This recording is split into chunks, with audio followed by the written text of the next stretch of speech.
तो अब भारत के इतना सब कुछ करने के बावजूद भी मालदीव अपनी अकड़ से बाज नहीं आ रहा है। केवल मालदीव की इस छोटी गलती से मालदीव का कितना नुकसान हो सकता था, उसको तनिक भी अंदाजा नहीं था।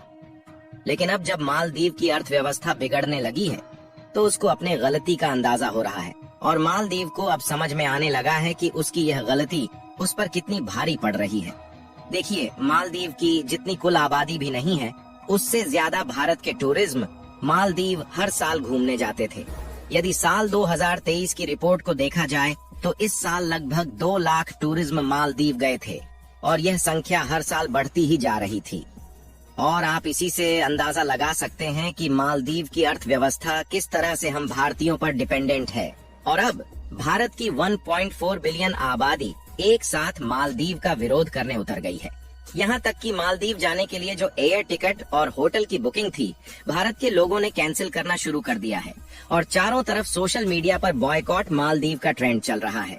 और इसी के कारण जब मालदीव को अंदाजा हुआ कि अब किसी भी सूरत में भारतीय लोग मालदीव को किसी भी सेक्टर में फायदा नहीं पहुंचाने वाले हैं, तो फिर मालदीव चीन और तुर्की जैसे देशों से मदद मांगता फिर रहा है। लेकिन चीन किस तरह से मालदीव की मदद करने वाला है, इसका अंदाज इसी बात से लगा सकते हैं कि पूरे वर्ल्ड में चीन की किस तरह इमेज है। यानी कुल मिलाकर मालदीव को भारत की तरह कोई भी देश मदद नहीं कर पाएगा। पूरी खबर क्या है इस वीडियो में समझते हैं। आगे बढ़ने से पहले भारत जिस तरह से मालदीव को सबक सिखा रहा है, उसके लिए इस वीडियो को एक लाइक और चैनल को सब्सक्राइब जरूर कीजिए। असल में मेन खबर ये है कि जब तक मालदीव के पुराने राष्ट्रपति थे, तब तक भारत और मालदीव का रिलेशन काफी ठीक ठाक था और भारत मालदीव की पूरी तरह से मदद करता था। और अभी भी एक तरह से देखा जाए तो मालदीव भारत का कर्जदार है। लेकिन मालदीव में इस बार के चुनाव में जैसे ही नए राष्ट्रपति बने, उन्होंने भारतीय सैनिकों को बाहर निकालने की प्रक्रिया शुरू कर दी। आपको बता दें कि केवल 77 सैनिक ऐसे हैं जो मालदीव में सैन्य कर्मी के रूप में काम करते हैं।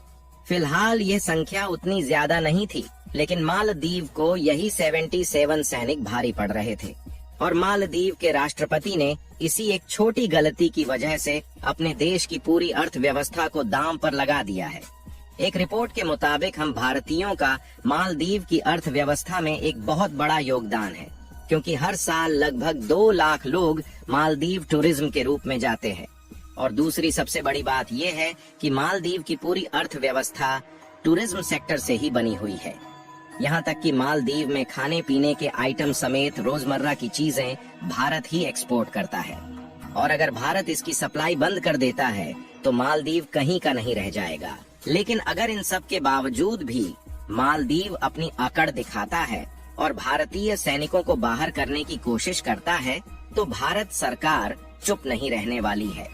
और भारत के प्रधानमंत्री नरेंद्र मोदी ने इसकी शुरुआत एक बहुत बड़े कदम से की है, जिसका तनिक भी अंदाजा मालदीव को नहीं था। दरअसल हुआ यह है कि कुछ ही दिनों पहले भारत के प्रधानमंत्री नरेंद्र मोदी लक्षद्वीप के दौरे पर टूरिस्ट के रूप में गए थे और प्रधानमंत्री नरेंद्र मोदी जी लक्षद्वीप के सुंदर नजारों का और प्राकृतिक के सौंदर्य का आनंद लेते हुए वहाँ के नए नए लोगों से मिलते हैं। और भारत के प्रधानमंत्री ने हम भारतीयों को यह संदेश दिया कि जब हमारे भारत में ही इतना सुंदर आइलैंड है जहाँ पर हम अपनी छुट्टियाँ बिताने के लिए आ जा सकते हैं। और उनका कहना है कि लक्षद्वीप मालदीव से भी ज्यादा सुंदर है, यानी कि नरेंद्र मोदी जी लक्षद्वीप को मालदीव की अपेक्षा एक बहुत ही सुंदर और मनमोहक जगह बताते हैं। यानी कुल मिलाकर मालदीव जो अपने टूरिज्म सेक्टर के बलबूते पर अकड़ रहा था, भारत ने उसको ठिकाने लगाने की तैयारी इस कदम से शुरू की। अगर आप इस मैप को ध्यान से देखेंगे तो लक्षद्वीप की दूरी मालदीव की अपेक्षा बहुत कम है। और दूसरी सबसे बड़ी बात यह है कि लक्षद्वीप भारत का ही हिस्सा है और यह सुंदरता में मालदीव से कहीं ज्यादा है। भारत के इसी छोटे कदम की वजह से मालदीव को अपनी औकात समझ में आने लगी, क्योंकि अगर जो भारतीय मालदीव टूरिस्ट के रूप में जाते थे, अब वह लक्षद्वीप जाना पसंद करेंगे और इससे भारत की जीडीपी में भी काफी बड़ा योगदान जाएगा और साथ ही मालदीव की अर्थव्यवस्था पूरी तरह बिगड़ जाएगी। यहाँ तक कि मालदीव टूर के लिए जो भारत से एयर टिकट और होटल की बुकिंग थी, वह कैंसल होना शुरू हो चुकी है। जिसमें लगभग 2500 एयर टिकट कैंसिल हुए हैं और 18,000 होटल की बुकिंग कैंसिल हो गई है। और भारत ने अभी तो सिर्फ ठिकाने लगाने की तैयारी शुरू ही की है। अगर भारत मालदीव को होने वाले एक्सपोर्ट भी रोक देता है तो मालदीव कहीं का नहीं बचने वाला है। अगर आप इस मैप को ध्यान से देखेंगे तो भारत ही एक ऐसा देश है जो मालदीव के सबसे ज्यादा नजदीक है। यदि किसी भी इमरजेंसी मदद की जरूरत मालदीव को पड़ती है तो केवल भारत ही एक ऐसा देश है जो सबसे पहले मालदीव को मदद पहुंचा सकता है। हालांकि श्रीलंका की भी दूरी थोड़ा नजदीक है, लेकिन भारत की अपेक्षा कहीं ज्यादा है और श्रीलंका भी इतना पावरफुल नहीं है कि वह मालदीव की मदद कर सके और उसके रिलेशन भी मालदीव से इतने भी अच्छे नहीं हैं। अगर मालदीव चीन और तुर्की जैसे देशों से मदद की गुहार लगाता भी है तो यह देश वैसे भी मालदीव की मदद नहीं करने वाला है। अगर मालदीव खाने पीने के प्रोडक्ट चीन से इंपोर्ट करने के बारे में सोचता है तो उसकी ट्रांसपोर्टेशन कॉस्ट काफी ज्यादा बढ़ जाएगी। केवल भारत ही एक ऐसा देश है जो मालदीव को सबसे कम दामों में खाने पीने के प्रोडक्ट एक्सपोर्ट करता है, जिसमें टमाटर, आलू, प्याज और गाजर समेत लगभग सभी प्रकार के शाकाहारी आइटम भारत से ही सोर्स करता है। इसके अलावा जब भारत के प्रधानमंत्री नरेंद्र मोदी लक्षद्वीप का दौरा करते हैं और वहाँ की सुंदरता भारतीय लोगों को दिखाकर उसके बारे में बताते हैं और इसी से मालदीव के नेताओं की बीपी बढ़ जाती है। इसके बाद मालदीव के कई मंत्री लक्षद्वीप को मालदीव की अपेक्षा कम सुंदर जगह बताते हैं। इसके अलावा मालदीव के कई मंत्री ट्वीट करके भारत के लोगों पर अभद्र शब्दों का प्रयोग करते हैं और मालदीव जो कि पूरी तरह भारत पर ही डिपेंडेंट है, वह अगर इस तरह का व्यवहार भारत के लोगों के साथ करता है तो हम भारतीय किसी भी सूरत में मालदीव को नहीं छोड़ने वाले। और जैसे ही मालदीव के मंत्री इस तरह का बर्ताव करते हुए ट्वीट करते हैं, भारत के लोग अपना जलवा दिखाना शुरू कर देते हैं और सभी सोशल मीडिया पर बॉयकॉट मालदीव के ही चर्चे होने लगे और इसी से मालदीव को अपने द्वारा की गई गलती का एहसास होने लगा और मालदीव को लगने लगा कि अब किसी भी सूरत में भारतीय मालदीव का टूर नहीं करने वाले हैं।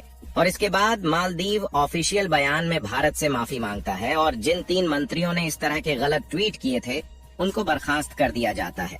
यानी कि आप देख सकते हैं कि एक छोटी सी गलती की वजह से ही मालदीव की पूरी अर्थव्यवस्था एक झटके में बिगड़ने लगी। लेकिन अभी भी मालदीव की अकड़न पूरी तरह से ठिकाने नहीं लगी है और अभी भी मालदीव के राष्ट्रपति मोहम्मद मुइज़ू चीन से मिलने का विचार बना चुके हैं, जिसमें मालदीव चीन की एविएशन को किराए पर लेने वाले हैं, जिससे कि चीन के लोग मालदीव टूरिस्ट के रूप में आ सके। और मालदीव सोच रहा है कि इससे उसकी एक बहुत बड़ी इनकम होने वाली है।